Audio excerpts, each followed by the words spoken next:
For the past 12 weeks, we've highlighted the men's and women's NSCAA Game of the Week. We've seen fantastic finishes, big saves, and the best collegiate matchups. The season finale was in Princeton, New Jersey for an Ivy League clash between the Princeton Tigers and the Yale Bulldogs. The final NSCAA review show is coming up next.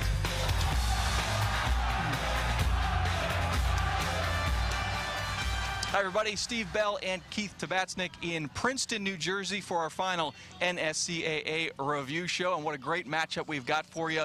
Princeton and Yale. Keith, it's the 99th meeting between these two Ivy League schools. Should be a great matchup. Yeah, well, I think it's going to be, because there's a lot on the line, in particular for Princeton, in the sense that, you know, they have a 14 RPI. They're looking to try to get in the NCAA tournament. A win tonight, they're definitely in. I personally think they're going to be in either way, but that certainly seals it. But it's also implication of the league as well. There's some big games this weekend. There's Dartmouth at Brown, and there's Penn at Harvard. And if Princeton wins tonight, depending on those results, there could actually be a four-way tie in the Ivy League.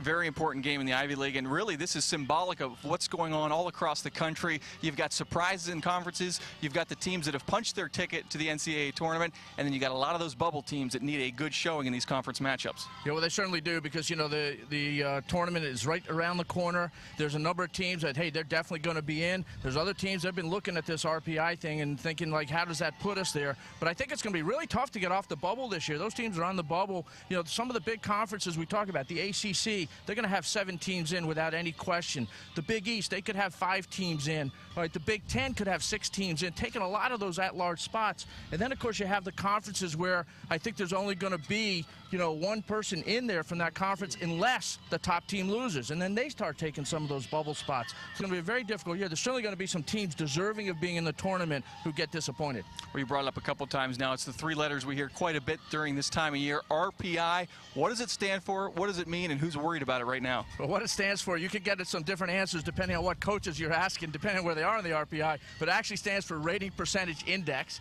right? And really what that means is, what is your strength of schedule?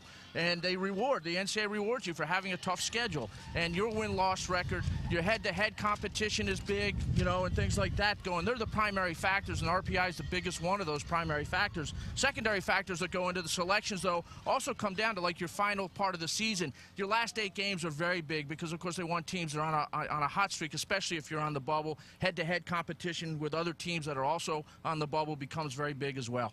Been great stories all year long, individual stories, coaches, programs that have turned things around. If you had to narrow it down in the top 3, what are the 3 biggest stories of the 2009 season? Well, to me, that's easy. Number 1 is Akron. All right, Akron goes undefeated for the entire regular season. I think Akron could make a big run. Boy, if they could go the whole way, what a story that is for Caleb Porter. Congratulations to them. But also on the women's side, Stanford makes a run on the women's side, and they go undefeated. And I'm not sure how often that's ever happened. You have the men's and the women's side. And by the way, at the beginning of the season, you might have been talking about some different teams. You know, on the women's side, you're going to say it's North Carolina has a chance to go, you know, run the show, and it might have been somebody else, Wake Forest or somebody like that on the men's side. But congratulations to Akron and to Stanford. That's story number 1. Story number 2, it's the crowd, Steve. I tell you, the crowds have been great. We had on Fox Soccer Channel over 10,000 at UC Santa Barbara this year when they played Indiana. All right, Maryland are hosting North Carolina, and they have 7,000. Akron one time was sold out the day before their game. And that's just something that, you know, we haven't seen before in college soccer, but I think this year is going to be the start of seeing that quite a bit. And then number 3, well, it's the word we used right from the beginning. It's parity. It's an overused word. I've used it a lot this year, but never before, I think, so true. There are going to be a lot of teams deserving to get into the NCAA tournament. They're not going to get in. Every conference game is tough. And by the way, in all of Division I soccer, there's no more easy games, all right? Every game is a tough game.